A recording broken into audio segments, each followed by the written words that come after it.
Without his Dragon Blades, without the out of protection he control. would have got from... Yeah, without the protection he would have got from his support, this would not have happened, but he got it. We have to move past that and just say he wrecked. He absolutely wrecked. He came, he saw, he wrecked. There we go. But this guy is 16 years old, too. Like, he's a high school student. By far the youngest player in the league. And already, it's his third season in HGC China. So that means last year in 2017, he was 15 years old. That makes it even more astounding. Yeah. And already, he's collecting MVP title after MVP title. On that Genji in particular, he's just an unstoppable force, it seems. This guy's just on a different level at the moment. I mean, he is very much approaching being just one of the youngest players in all of HGC and still winning. We're going to Volskaya, by the way. That's cool.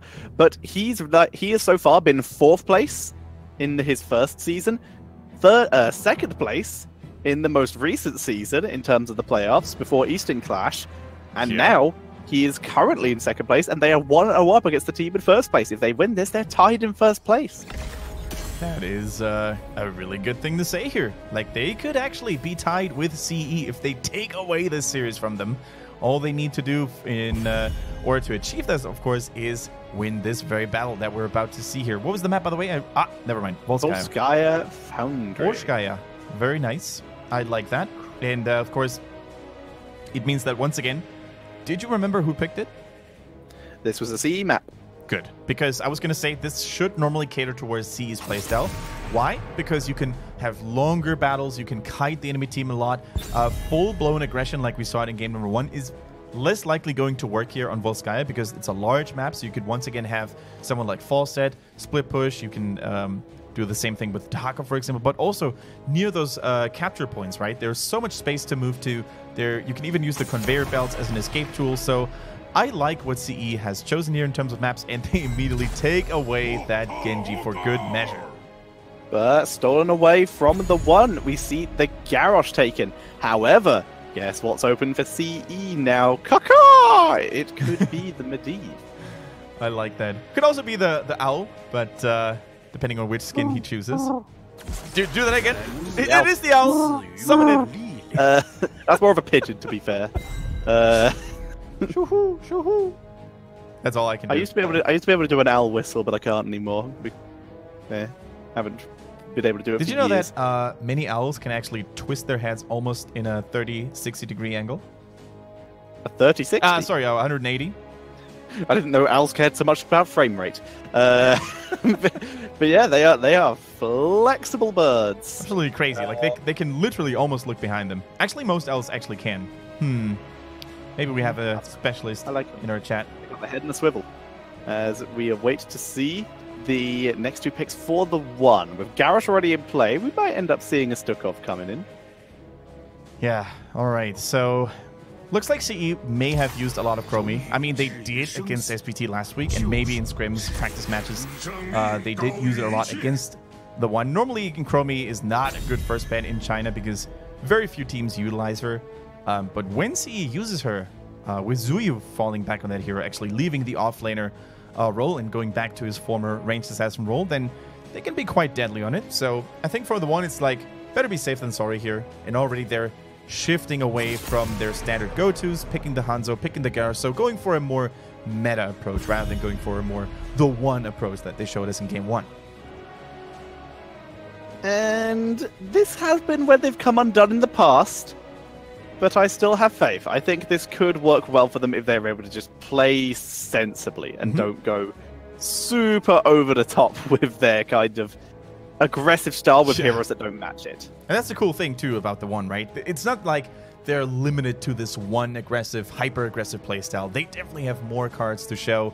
And this is one of those moments in which we're going to see a more meta approach. Tyke is actually being hovered over here. Of course, the percentage damage can be quite scary. Now, the Alaric ban, that must be an insider, by the way, guys. We have no idea why they would ban Alaric. That has to be something they played against in practice games, scrims, that is, because otherwise there is no sense taking that hero away from the one. The Chromie is 100% a target ban against CE. The Alarak is almost certainly a target ban versus the one. I'm pretty sure they have run it in the past. And also, it's kind of scary on this map due to the fact that everyone groups up on the objective so much, especially in choke points. I mean, sometimes you can even mess with conveyor belts. if you either flip enemies on it when you want to retreat, or you flip enemies on it to catch them a little bit more easily. So, you know, anti-mobility is oftentimes a problem. I'm still not sure if you should ban an Alric over a Maiev for that measure, but remains to be seen. The teams probably know more in terms of favorite picks on certain players than we do. So let's see what CE is going to add here. Already the protection is strong this time with Malfurion, sustained healing, and Medivh, burst protection. What are they going to add here? I wouldn't like to see the Tyrael anymore. I think you need to have something that can actually lock down and guarantee kills. Tyrael's not the best in that role. Yeah, I would agree here. So Malthael and Junkrat, lots of poking. And this is concerning me. Because when you have a Junkrat on your team, you have superior poke. A tank that works better when you have superior poke is Johanna. However, that would require them to go Johanna solo tank, and I think they would be crazy enough to do it, and I think they would lose. Yes. So I hope that this is more of a setup for an Murden. ETC, lots of Stitches. burst damage, or Stitches potentially. They have the Medivh, but they don't have too much else. I mean, Medivh, Mouth, yeah, I don't hate it. They have blast rights. It's an easy way to gain stacks, I guess. I mean, that was basically something we saw today already, right? With Beyond the Game, they tried to make it work, but they were a little bit too greedy there in the end. And even at this point, there's no variant, for example. They could punish them in the early mid-game if they went for Stitches. There's a Garrosh, though, who could also have some taunting capabilities. And it's Hugo's Illidan coming in here. Ladies and gentlemen, if you want to learn something about Illidan, you better watch very closely right now. It is one of the best Illidans in China and maybe even in the world. In fact, even Korean Grandmaster players are respecting Hugo's Illidan a lot. So no Arthas to stop him unless they pick it now. But Arthas wouldn't really work so well with what they already have. In fact, there's very little that counters Illidan. They were forced into it. They're going with Arthas. I mean, any tank sort of worked with what they already had, but it is interesting that they are forced into it. Like you said, their hard engage potential now is very low. However, I still don't like the Illidan here because the whole thing is, yes, you can't exactly dive the enemy team now because Malfurion, Malthael, and Arthas, etc. are all going to have a pretty decent time against Illidan. And you can't stay in the back line because portals. And the one issue with Arthas is mobility. How do you counter that? You portal him in. I really like CE's draft, and I think being forced into that Arthas and having 2, 3 potentially heroes that it works fantastically against, I think that this was a big misplay draft-wise by TheOne. It all comes down to how well Illidan can perform, right? On the one hand, we have not really that much that can counter him, with the exception maybe of Twilight Dream or the Arthas, of course. On the other hand, we don't really have the greatest setup for Illidan either, right, Tetra? There's only a Stukov. Stukov's healing is unreliable, to say the least. He doesn't have someone like, let's say, Rhaegar with the Ancestral healing. He doesn't have the Divine Shield that can keep him safe. So as long as Hugo takes good care of himself, maybe even picking Metamorphosis into this, I think they're going to be fine. But the moment Hugo struggles, the moment CE finds the rhythm with good dislocation, like the Concussion Mine, for example, or Arthas, that's where TheOne could really, really crumble. Well, let us find out as we load into Volskaya Foundry with the one on the left, Hugo on Illidan, Lucky on Hanzo, Meng on Greymane, ZJZ on Stukov, and Hehe is playing the Garrosh. All right. And their opponent's currently down 0-1. It is CE with a Lufel on that Medivh once again. Wind is playing the Arthas. We have 365 on the Malfurion. Zuyu stepping on that Malthael. And last but not least, we have KTY on Junkrat. And I think we have a lot of comfort picks now on the side of CE, right? On the one hand, we see a Lufel on that Medivh. He has shown us great Medivh plays last week. We see KTY on Junkrat, probably one of the best Junkrats in the league right now. Unfortunately, his faucet didn't look half as good in game number 1. He was oftentimes caught unaware, so maybe he's going to have a better time this time around. And Zuyu back on the more aggressive melee assassins like the Malthael instead of being on the Sonya. You see the logic, you see the argument, you see the continued grenades coming in from KTY, just putting on pressure, trying to siege down. And both teams, just very, very slow, very relaxed starts to the game. I feel like I should put my feet up for a while both teams just build up on XP until they get later talent. All right, we see the Increased regeneration, by the way, while in Raven form, or Owl form in that case, on Lethal. Irritates me. Yeah. That's the one talent I don't like. Like, the speed, sure, it's extra scouting. Portal Mastery, it's just the best one. You get the extra mobility, it gives you so much more utility. You can save someone without exposing yourself, too. Like, that is actually such a big deal. Exactly. I hugely lean towards it. I mean, this might just be personal biased. Luke will be in a little bit of trouble there. He's fine, with no force of will. Medivh, though. But the health and mana regen, you're paired for a Malfurion. Yep. I mean, I'm down with you, Tetra. I feel you. I think especially when you have a a Malfurion in your team, then you can get the Innervate.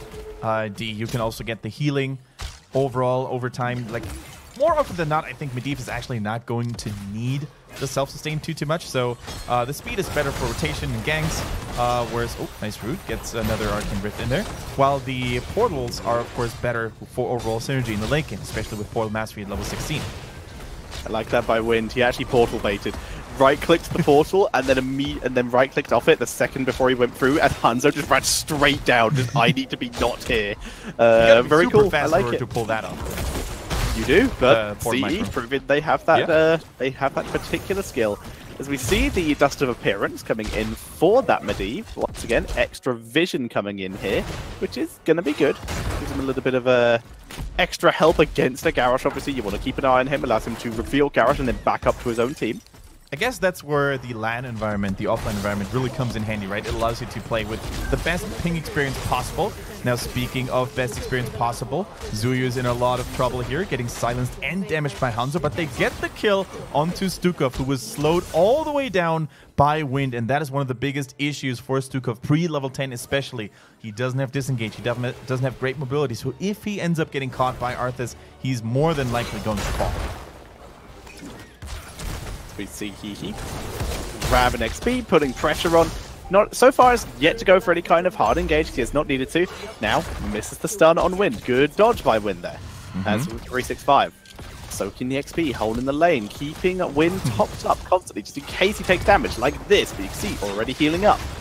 Yeah, that is the value of Rhyme here, by the way. You could really see how little damage Wind was taking from the Greymane and Hanzo basic attacks. 3 stacks of blocks is so huge. Now, Arthas also counters the Garrosh a little bit here. If Garrosh decides to toss Arthas into the backline, the entire backline is going to get slowed tremendously here. Now, look at the silence, though, zoning out everyone on the side of CE.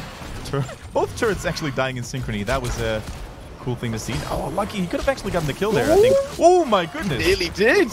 He nearly did, as we suddenly see Arthas in amongst all the enemy team, holding his own for the moment, but needs that extra protection. Able to go through the portal, but the silence lurking arm is down. Still able to turn and just drop a huge amount of damage onto Hugo. Yeah, he gets the healing fountain as well. That is huge. Zuyu gets the safety using the teleport here on his W. Now, the healing fountain for Wind to be available was so huge. If he hadn't had that one... Oh, never mind. Here goes a root and a slow. But if he hadn't had the healing fountain, he would have had to go all the way back. And without a tank, I don't think they could have even hoped to defend that jungler in the bottom lane. So was Illidan. This is a very tense battle. The yellow zone actually means that none of the team is currently getting any progress. The lurking arm once again. Force of will is good. No way. Tries to juke it, but can't make it. Zuyu's down to Meg, though. Dropping low. Can he get it? He gets one. So it is a counter kill, but that's a 3-for-1 in favor of the one. 365 on the Malfurion tried to escape, but I think what he should have done here, instead of just walking to the gate, he should have actually walked through the portal, go to the other exit, and do that a couple of times repeatedly, so the healing would have actually continued to tick, and he could have avoided perhaps more of those auto attacks here. But anyway, it was a hard situation for him to get out from. So once again, stronger team fighting for the one, and they now channel the objective up to 60%. And keep in mind, guys, the first protector is oftentimes the most important one, because it can really give you a crazy snowball lead if you destroy all those towers one after the other. You get so much experience. Zuyu in trouble, getting caught isolatedly, and ends up falling. That is bad. On the right side here, Arthas is gaining stacks. However, on the downside, he is about to die. Portal is down. He will get out actually this time, but the protector is now open. Arthas is already done with Frozen Wastes, but Illidan is done with his, what is that one? Never-ending hatred? I know it's hatred something. The unending hatred, I think. Unending hatred, that's the one. So here they come in though with Illidan already piecing off back to the top lane. He's already gained his stacks, so he can just push at the moment. I can't believe he's fully stacked after 5 minutes and 40. Like, Illidan must have gotten a lot of value in those fights here. Anyways, we can see this first Protector now marching towards the base of CE, and already you can see the overall experience lead increasing and increasing for the one. The first Punisher, the first Protector, sorry, is so tanky. It deals so much damage. It's literally untouchable for CE right now. There goes the taunt as well, but the portal is good. Yes, it is. Oh, they might even get the kill on Garrosh. Nice.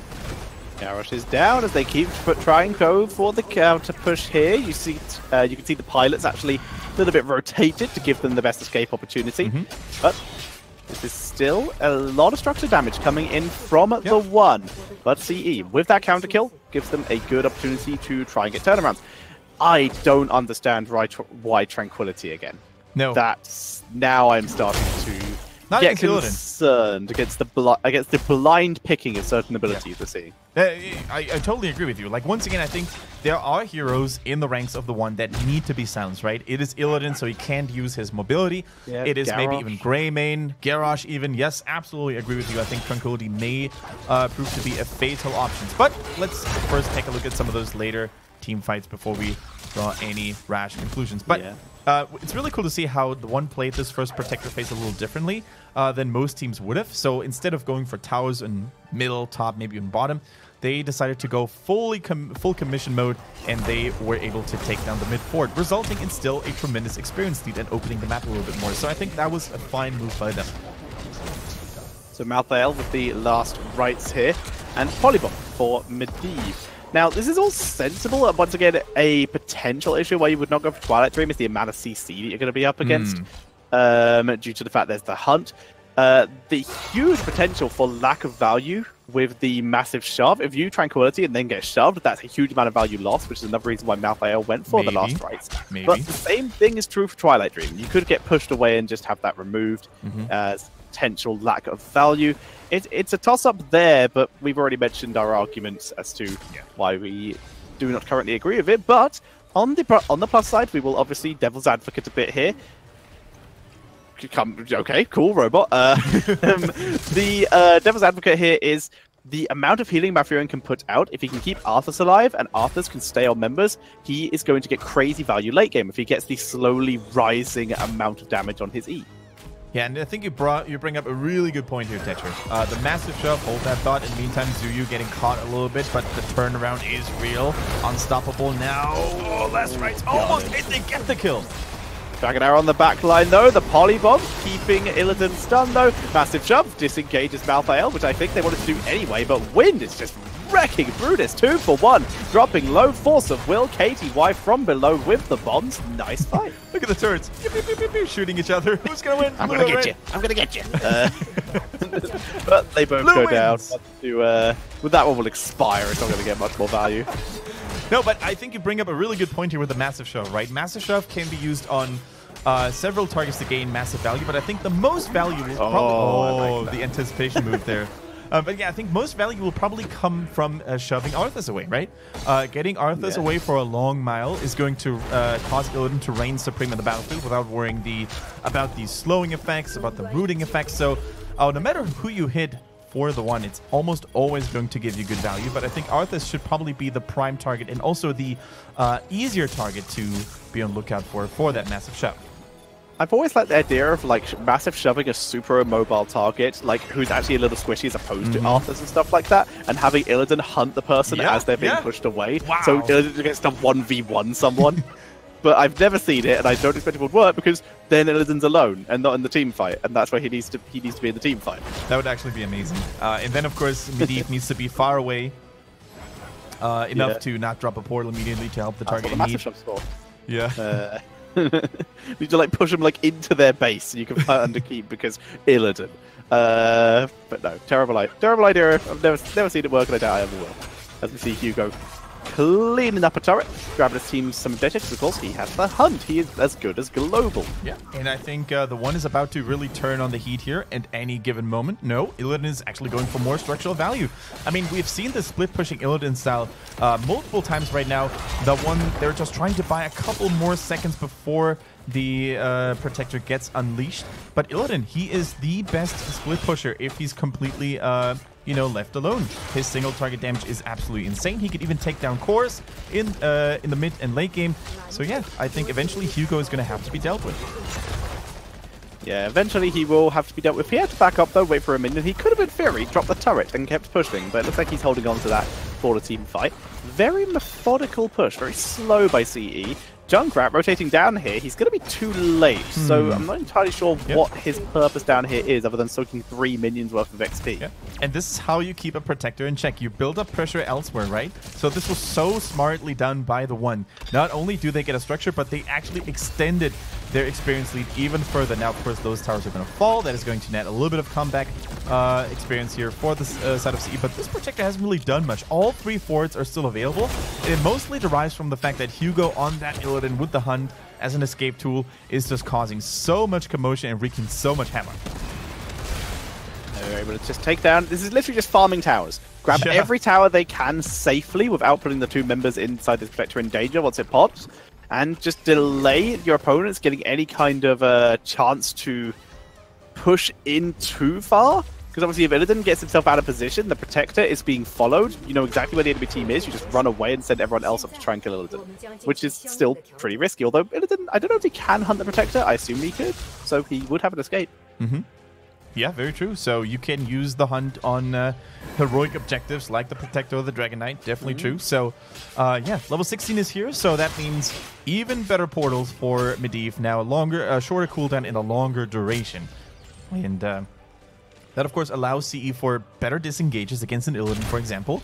Or to generally have just more escape tools against the Garrosh combo. So I like this. I think this is a pretty significant power spike for CE to hit. We didn't see Moonlit Harmony, by the way, for Malf. He's going for the longer duration on his heals and the bigger radius on the Moonfire. Interesting, yeah. It definitely seems to be sticking with a more sustained comp and just poking in onto Illidan or even onto Garrosh could be pretty accurate. Interestingly, that Garrosh has not been the most impactful hero in this game so far. He's been just kind of there. Just goes to show the kind of the fact he can be the hero of the game, but sometimes he just does a job. And right now his job is to make sure that Illidan can do his thing, and he is there scary enough to prevent CE from getting a huge amount of counter pressure because there's still a full level lead for TheOne. Yeah, up to this point, I think Illidan has been doing work all by himself, and the rest of TheOne is just trying to have a stable 4-man rotation that doesn't get caught that easily, that doesn't die that easily. And they're really just trying to buy time for the Illidan, because I think the Unending Hatred, the level 1, just doesn't have a max tag, right? It continues to tick like Seasoned Marksman does. So the longer the game goes, I think the more powerful those auto attacks by Illidan are going to become. And as such, we see the Illidan going for the Hunt onto... Point blank retire. Not enough. Medivh wants it so bad. He goes for it. He goes for it. Here's the portal. They're trying to move in. They managed to find themselves a delicious Stukov, who is completely destroyed. Nice little move by Medivh there. I was like, is he going to try 1v1? But no, I forgot about the portals. I don't know how I did that, but really well played. Yeah, unfortunately, we didn't see the reason of Illidan's the Hunt in the first place, because it looked to me like he was hunting into the enemy team, which didn't seem like a smart idea because of portals and protection and such. So I mean, he hunted Junkrat, which is why Junkrat was so low at the start of that. Oh, the root is good. Portal, Polybomb, see ya, Illidan. Nicely done. Alufal took a couple tower shots though, but everyone just walks out, gets healed up by Malfurion. Really solid job. CE are starting to look just like they did last week again now. And these kills are so important because they give you more experience towards that 20. But TheOne, they're also reacting in the correct way, in my opinion. Instead of just trying to defend the fort in the bottom that can't be defended, they're trying to get value elsewhere. And they're trying to trade forts 1-for-1 with Greymane, with Meng already in his Worgen form, mercilessly chunking on the enemy structures. I think they're definitely taking the turret, even tanking some of the shots from that fort, so that was well done.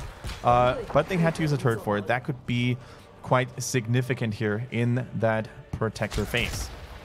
365 enjoying some interactive gameplay down here while his team defends the base, because like you said, TheOne continuing to pressure multiple lanes as best as they can. Even hovering around the camp. Is anyone going to scout that? No, because they're stealing away the turret. Okay, Meng of course showed himself in lane, so now CE is aware of the fact that their opponents are trying to trade value elsewhere. They're completely ignoring the Protector, it seems, is still channeling 70% in favor of CE, but what can they do when the entire team of TheOne is already threatening the top keep? Are they going to trade keeps, or are they walking back and try to go for a 5 versus 5? Level 20 is here for TheOne. Root hunt onto Malthael, who has to use his speed boost to get out, which he does. Riptire gets denied his silencing Junkrat from enemies in the Riptire. Arthas is tanking through very effectively. Polybomb is cancelled. Last Rites gets the Garrosh, and Illidan doesn't even get the kill. The Greymane unable to finish the job. Illidan does finally get Junkrat and dies to towers. That portal placement is absolutely insane for CE and allows them to get the kill and the one-man Protector coming in from Malfurion to get the final punch. I was like, where's Malfurion at? Doesn't he have heals to keep his allies alive? But no, he was already in the driver's seat. The Druid out of all heroes goes in for the most unnatural machine in the Nexus, piloting it. Definitely cool to see. Normally, the main support should never be in the pilot nor the gunner seat. But of course, he was the only one available. Look at Malfurion. He's not even participating in that fight. They went in 4 versus 5. Yeah, and Wynn's just holding the line. The lovely throw from Garrosh, but the Polybomb last rights. And then you see Illidan just focusing straight Junkrat. That portal is such a good position here. Total mayhem, preventing Hugo from taking the quick route out. So it's why he went down here. Medivh, by the way, has gone for Dust of Disappearance at level 20 because none of the other talents really work, but I still would have preferred perhaps Arcane Brilliance. But either way, they're starting to put the pressure on CE, moving in to potentially end the game with the power of invisibility now on their side, which may have to be used here because Medivh is dead. Never mind, no invisibility for you. This is as the core. It's going to be a race. Arthas will die here. There's nothing he can do about that. So it's now the entire team of TheOne versus the Protector. It expired! And wow, they're just dead. The healing is good, but the core will easily survive here. I think they just threw. Yeah, the Protector, it expired. It was no longer in the good state. The ghouls are hitting on it. But it is TheOne holding right now. And look at the top lane 2-Tetcher. Although they lost Hanzo, he's going to have a global. If he has the Dragon's Era in play of the game, he's going to be with them in the blink of an eye. And already the top lane has been tackled by those mercenaries. They can even grab the healing upgrade if they wanted to. But no, they're going straight for it. They don't want to lose any seconds at all. They're trying to seal the deal here, right now. And with Illidan, they have one of the strongest core attackers in the game. Global Hunt is ready. Hanzo's on the way. Yep. This is basically up to KTY. Zuyu can't do much here except clear the lane. Here's Illidan. Dragon Arrow misses. Hanzo very nearly puts himself in the base. That would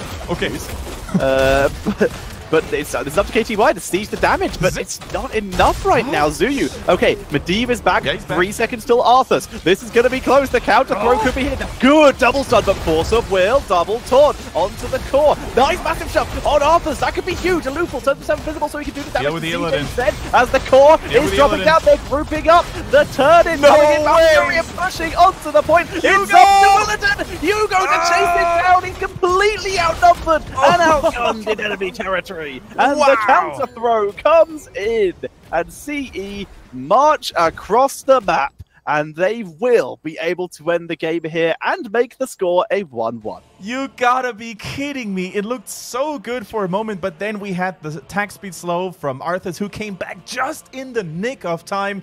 The dislocation provided by the concussion mine as well. Medivh causing so much havoc there as well. And Illidan, although he had the unending hatred at level 1, the strongest auto attack talent in the game for him, it wasn't enough to take down the core. It was so well played overall by CE. A beautiful defense.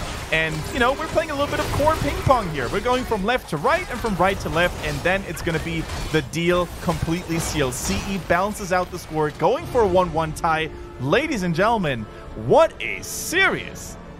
What a series. And Kendrick, there is an unspoken hero who we absolutely have to talk about, who is the reason that CE won that game, and that is Zuyu on Malthael. Yes. For starters, on that core attempt, he delayed his own death so long.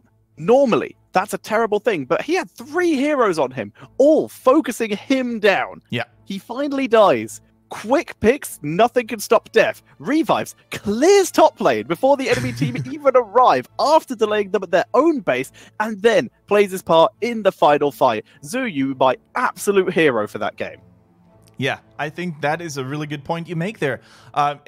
When you think back to the assault, when TheOne started marching towards the core of CE. And when they reached the gate of the keep, it was only 25 seconds, right? And 25 seconds, that is definitely a moment in time where you can buy enough time and wait for heroes like Arthas to come back. As you said, clearing the minion waves as well to slow them down, to dismount them early on in the lane. That all buys precious time, and really every second matters in those situations when you need to prepare your defenses to hold the core, which is, in that very late game, not an easy thing to do, especially not against an Illidan. That was so much damage. Like, they had Greymane and they had Illidan. That is so much damage on the core. And massive shoving the Arthas away for a little bit as well gave them so much extra time and extra damage. So many things went right for the one there, but the respawn timers were not in their favor. Oh boy, oh boy.